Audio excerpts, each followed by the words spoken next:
Baik, Assalamualaikum warahmatullahi wabarakatuh. Sebelum memulai perkuliahan kita seperti biasa, berdoa menurut kepercayaan masing-masing. Al-Fatihah. Oke, baik, selesai. Untuk pertemuan kita yang kelima ini, yaitu dengan video pembelajaran dengan materi kita, yaitu membangun nilai pelanggan, kepuasan, dan juga loyalitas.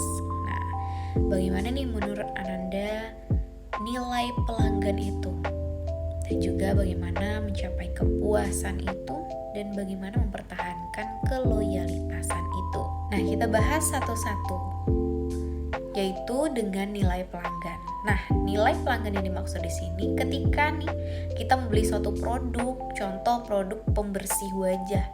Nah, apakah wajah kita itu benar-benar bersih? Dan setelah itu apakah kita mendapatkan manfaat yang lebih? Contoh dia mencerahkan, contoh dia membuat kulit kita jadi halus, jadi lembut. Nah, itu pastinya kita akan mendapatkan nilai yang tinggi, sehingga kita punyalah value-nya di sini. Kita punyalah nilainya untuk suatu produk ini. Jadi nilai pelanggan itu dari kita sendiri terhadap suatu produk tersebut. Jadi tujuan utama kita dalam memasarkan produk itu adalah untuk pelanggan. Bukan hanya produk ini terjual, bukan hanya produk ini terbeli sama orang, tapi bagaimana penerimaan dari pelanggan itu terhadap produk kita. Dan bagaimana dengan kepuasan? Nah, apa sih yang disebut dengan kepuasan ini? Contoh, suatu kepuasan, kita membeli suatu barang nih dari suatu perusahaan. Lalu kita merasakan manfaatnya. Kita merasakan, wah, harusnya kita beli lagi nih produk ini. Nah, itu adalah kepuasan kita. Bagaimana pelanggan itu membeli lagi ke perusahaan dan juga menjadi loyal terhadap perusahaan itu. Jadi sudah terjawab bagaimana yang dinamakan dengan loyalitas pelanggan. Nah, jika pelanggan yang sudah loyal itu, mereka akan kembali lagi ke perusahaan kita, kembali lagi membeli produk yang sama ataupun produk yang berbeda tapi tetap dari perusahaan atau toko yang sama. Oke, memaksimalkan nilai hidup pelanggan. Nah, kita bisa dengan beberapa cara, contoh dengan produk unggulan. Apa sih yang dimaksud dengan produk unggulan gitu ya? Bagaimana nih produk kita tuh mendapatkan kepuasan dari konsumen-konsumen kita? Layanan konsisten yang diberikan bagaimana? Apakah layanan tepat waktu atau terjadi banyak yang keterlambatan? Contoh nih, barang kita tidak dikirim-kirim. Nah, itu juga akan membuat nilai dari pelanggan ini juga bisa berubah-ubah. Makanya contoh kita di Shopee mungkin pembelian barang kali ini kita kasih bintang 5, tapi tidak dengan pembelian berikutnya mungkin hanya bintang 3 karena kita kurang puas begitu ya.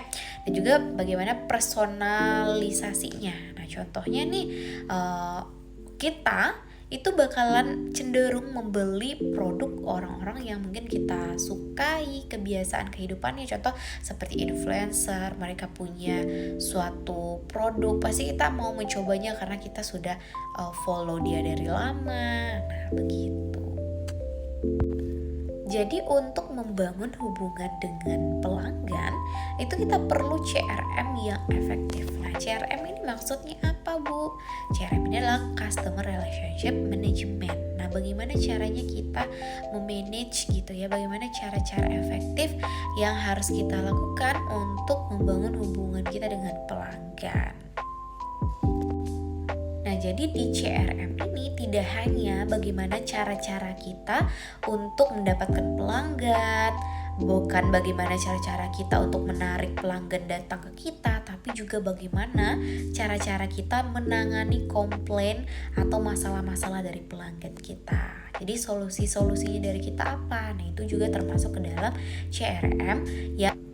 Nah, kita masuk kepada keterlibatannya. Biasanya pelanggan yang suka dilibatkan dengan produk-produk kita itu akan lebih tertarik untuk membeli. Contoh, ketika kita di sosial media adakan giveaway ataupun adakan kuis-kuis berhadiah walaupun hanya sedikit, tapi itu bisa menjadi ketertarikan untuk mereka dengan perusahaan kita, agar mereka selalu, wah hari ini apalagi ya yang akan dikasih nih kejutan-kejutannya dari perusahaan ini. Nah itu juga bisa membuat mereka dan juga bisa ya menjalin ya hubungan dengan pelanggan itu lebih baik.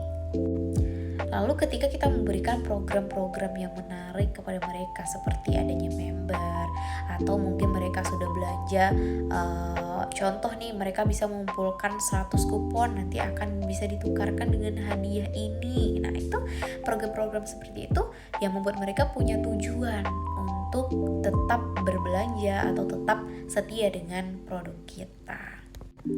Tentu saja juga tidak bisa lepas ya dari database pelanggan dan juga pemasaran berbasiskan data. Jadi kita sudah bahas juga ya di pertemuan sebelumnya bahwa data-data pelanggan itu penting. Bagaimana kita mengumpulkan data, menganalisisnya, dan juga mengkelompok-kelompokkan pelanggan kita ini sukanya apa ya. Kita sudah bahas juga di minggu kemarin. Jadi pentingnya mendengarkan pelanggan. Kita juga tidak bisa ya untuk mengesampingkan komentar-komentar dari pelanggan, karena mereka yang memakai produk kita. Pastinya mereka lebih tahu apa sih yang kurang dari produk kita dan apa yang mereka inginkan. Nah itu juga menjadi sesuatu yang baik untuk perusahaan.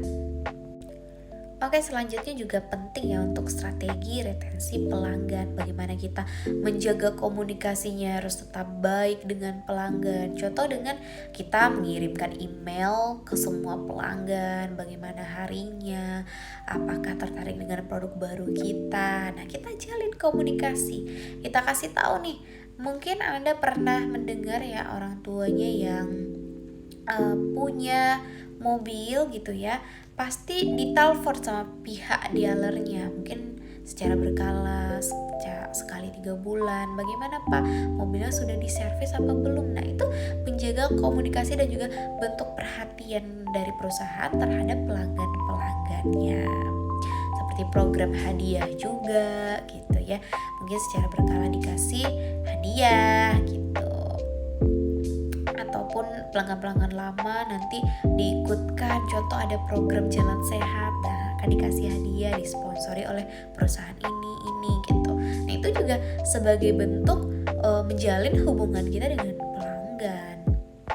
Nah jadi untuk keunggulan kompetitif melalui pelanggan yang setia, kita juga harus paham kalau mereka itu sudah setia dengan produk kita.